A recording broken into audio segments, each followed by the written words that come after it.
Hey, everybody, welcome to Martinis with Scott. See if we got ourselves straight here. I think we do.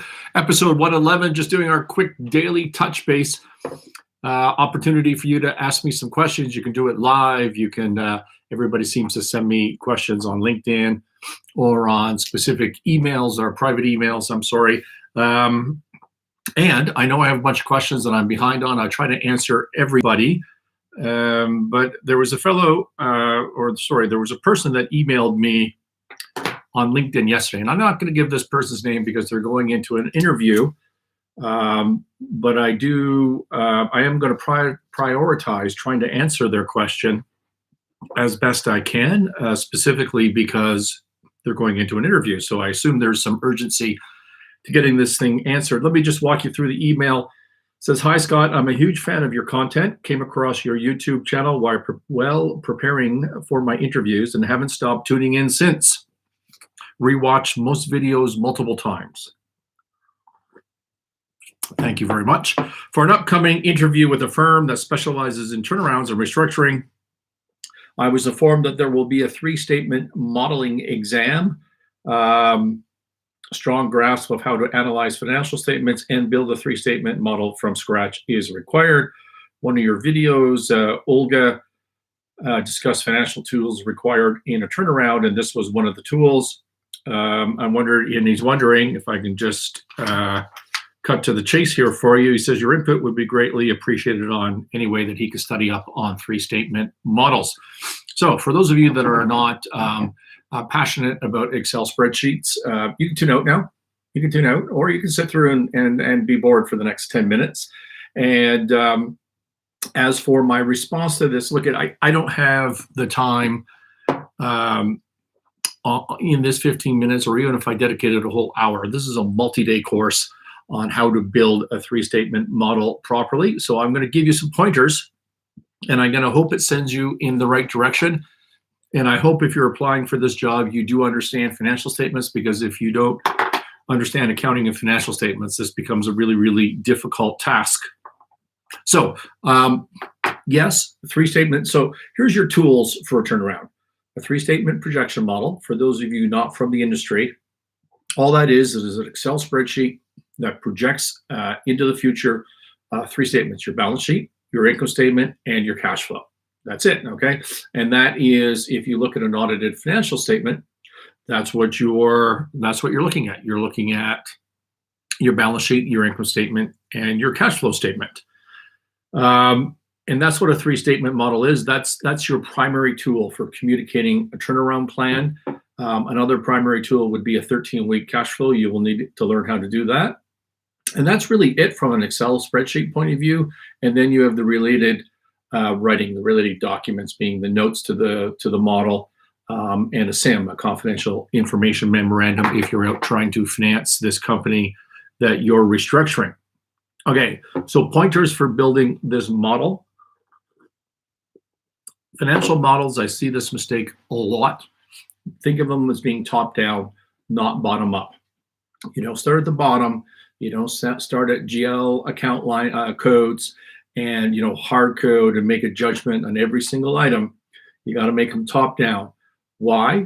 Because they need to be dynamic. So they need to be top down and they need to be dynamic. And if they're not top down, you can't build them in a way that is dynamic. What does dynamic mean? Dynamic means if we change the assumption, what happens? If we used to assume that we collected our receivables in 45 days and now we collect them in 60 days, we change that assumption. What happens? Oh, look, we ran out of money 4 months from now, right? And that's what you want from a model. If you've gone customer by customer to project out your receivables and you've hard-coded in a bunch of stuff, then you can't make it dynamic, and it's a useless model. And don't forget what models are for. They're to teach you they're for 2 primary purposes. One is so that you understand the business that you're modeling. Because at the end of the day, every business boils down to 3 or 4 or a handful of key assumptions which materially drive everything. There's a ton of nuance. There's a ton of detail that goes underneath that. But you need to learn what those 3, 4, 5 key assumptions are, like your direct materials percentage to revenue, your working capital assumptions like receivable and inventory, They drive profitability and cash flow. And the modeling is to teach you that. And number two, and to get your thoughts together on how to project it. Number two is a model is to persuade. Okay. And too many people think that a model is for the sake of modeling, and it's not. It's to teach you and it's to persuade. What does persuade mean? It means it's a tool. It's a tool to convince your management team that there's a turnaround plan, to persuade your employees that there's a turnaround plan, to persuade your suppliers that there's a turnaround plan, to persuade your bankers and people that your other external stakeholders that you're trying to bring into this restructuring and turnaround. This is the Bible. This is the primary tool to persuade them. And so it needs to be simple and it needs to not be gibberish. Okay, so our models, people build these models differently. Our models they have 3 tabs and hopefully only 3 tabs. One is called an annual tab, one's called a monthly tab, one is called an assumptions tab. Okay, this is the top down. What does the annual tab do? Well, let's say your year end is December 31, 2020. Okay, you would take your historical audited statements backwards, right? So I would take my 20 being internal. I wouldn't have the audit done yet. I would take my audited 19, 18, 17, as far back, like at least 3 years. But if I need to go back further to show what went wrong in with this company, I'll go back as far as I need to go so that the user can look across and go, oh, look, their margins collapsed in this year, or their revenue took a big hit this year, and that's what drove this problem, right? So you put them in and you have the consistent line items that come from the audited statements. And then those are the line items that you project. In your assumptions, you can get a little bit more detailed, okay, but you project those line items and basically only those line items. Don't change the format. Your monthly, so that's my annual tabs. And then my monthly would start January 1, 2021. And I would go January, February, March, April, May, June, right to December. And I would just keep rolling that forward. And then my annual tabs on a projected basis for 21 would just be the sum of the 12 months from the monthly tab. Okay, so when you looked at the annual, you'd see the history, and then you see the projection. How far should the projection go? It should go far enough to persuade your stakeholders that they can get out of this thing, or whatever it is you're trying to sell your stakeholders. If you have a bank with a 2-year term, and at the end of it, they get paid out and that's it, maybe you only need 2 years of projections. If you have that plus a term loan that goes out for 7 years, you probably need 8 years of projections to show that specific stakeholder that they get out of that deal. Okay, so always your length should be tied to the needs of your stakeholders. Now, the assumptions, okay, so the annuals come from the monthlies, historical plus the monthlies. The monthlies come from your assumption tab, and all of your coding goes into the assumptions. And this is the dynamic part. On your balance sheet, an easy way to think about this is every single account should be a roll forward, meaning opening plus additions minus deletions equals closing. Think about that on receivables. Opening equals my closing AR from last period. My addition are my sales. Okay, so I picked that up from somewhere else in my assumptions. And my removals, my deletions from receivables, or my collections for that period equals my closing AR. And then that feeds the opening AR for the next month. So the assumption in there is the collections, because the sales part is an assumption, but it's from a different part of the assumptions tab, because here you're forecasting AR, not sales. So you pick up. So the only clear assumption in that formula, opening plus additions minus deletions equals closing, is the collections piece of this, and you want to make that dynamic.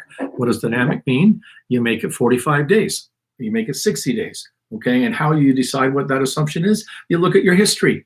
You look at your history because you did your annuals, right? And every month you're putting in actual information to fine tune on these assumptions, but you don't have to make it up. If last fiscal year and you have no other starting point, you had 60 days of AR, then that's your opening assumption is 60 days, and you put that in. Inventory, same thing. Opening plus your purchases minus your sales equals your closing, okay? And you need to be an accountant, of course, to understand which costs you're going to pick up for your addition and how you're going to remove that.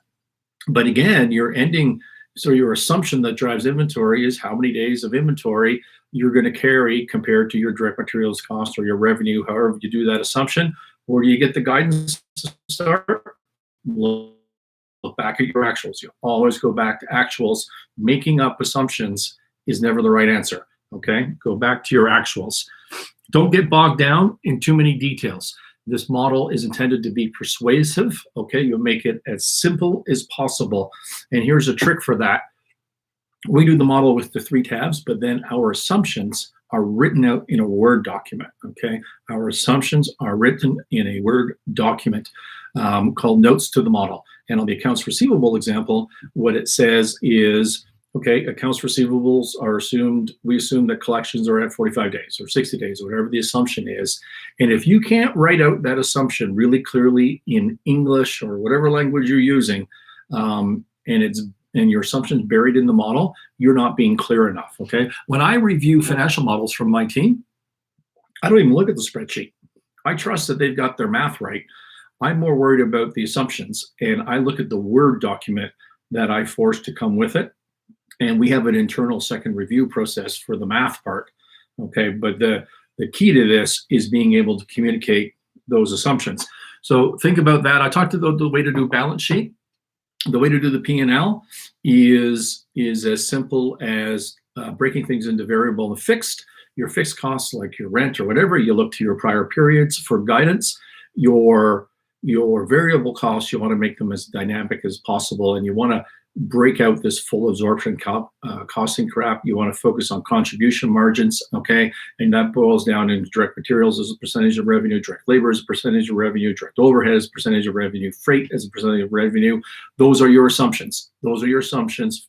Look at the past, use those as a driver for the model, and then fine tune them over time, okay? And at the end of the day, your turnaround plan is going to boil down to here's my liquidity from my working capital assumptions, and here's how I make more money from my direct material, if that's my big one, okay? Or direct labor, if that's my big one. What else did I have for you here? The notes, I think that's everything. SinclairRange.com, SinclairRange.com. If you search on their models, there's some old posts which will cover some of this for you. And how am I doing on time? Yeah, I'm running out of time. There's some old posts that will cover some of this for you. I looked at it this morning and I see they're old and outdated and etc. But you can take a look at that. Obviously, I can't do more comprehensive than this, but I hope that helps you. Great luck with your interview. And for those of you that had other questions into me, we'll try to address them tomorrow and throughout the week. Take care. Have a happy Tuesday.